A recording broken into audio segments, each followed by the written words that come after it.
Florida State and Alabama are set to kick off the 2025 season in a newly renovated Doak Campbell Stadium in Tallahassee. There are some big storylines and also, too, some big question marks going into this game, primarily in the quarterback room. Florida State, as we know, projecting to have a new starter with Thomas Castellanos, the former Boston College quarterback, a dynamic guy that can utilize his legs and his arm. But now on the other side for Alabama and Kalen DeBoer, who is going to be their starting quarterback when they arrive in Tallahassee? It's a big question there after Jalen Milroe has announced his intentions to enter the 2025 NFL draft. But there is a handful of names now to keep an eye on for the Crimson Tide coming into Tallahassee to see who they field there as their starting quarterback. So number one, there's going to be three names that we're going to go through here.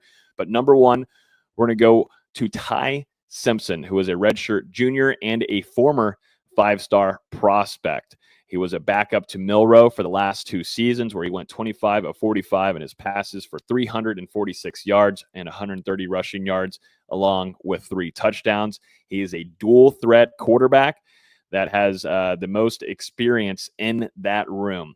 A couple more names that we're going to keep an eye on too. Austin Mack. He was a redshirt sophomore and has some big size. 6'6", 236 pounds. That is a big quarterback, top 100 recruit in 2023, and he followed DeBoer from Washington. He played not a whole ton in this last season, 2 of 3, 39 yards and a touchdown, but he is known for having a big arm with that size that he brings to the table and has some good passing efficiency as well. Another name that we're going to be keeping a close eye on during their camps throughout the spring and fall is Keelan Russell.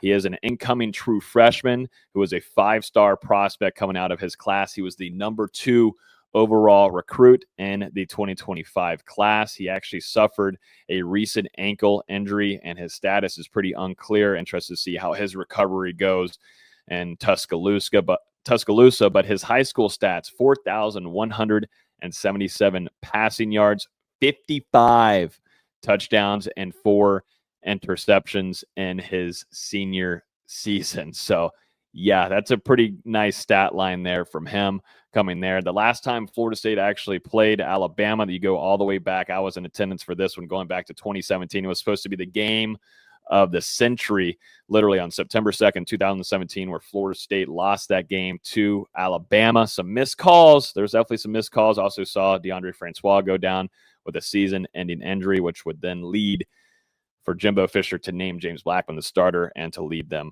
throughout the rest of that season. Florida State, though, fielding Thomas Castellanos, a dynamic player, like I said, can utilize his legs, can get out of the pocket. And Florida State has been loading up all across the board.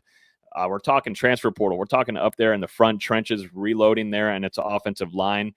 Actually doing a full reset now under Herb Hand, putting some big names there at the SEC level that have been playing there, and blocking some guys off the edge to the inside as well, with Florida State doing that, and did too on the defensive side. They've been reloading all across the board off the edge and adding to that linebacker room as well, and still expected to do some more moves in the transfer portal too. But this is a big game for Mike Norvell and also to Kalen DeBoer. I mean, there's a lot of question marks across a lot of storylines going into this one, but man, it's going to be a fun game to be in attendance for on August 30th in Doak Campbell Stadium. We're going to see who they end up starting with.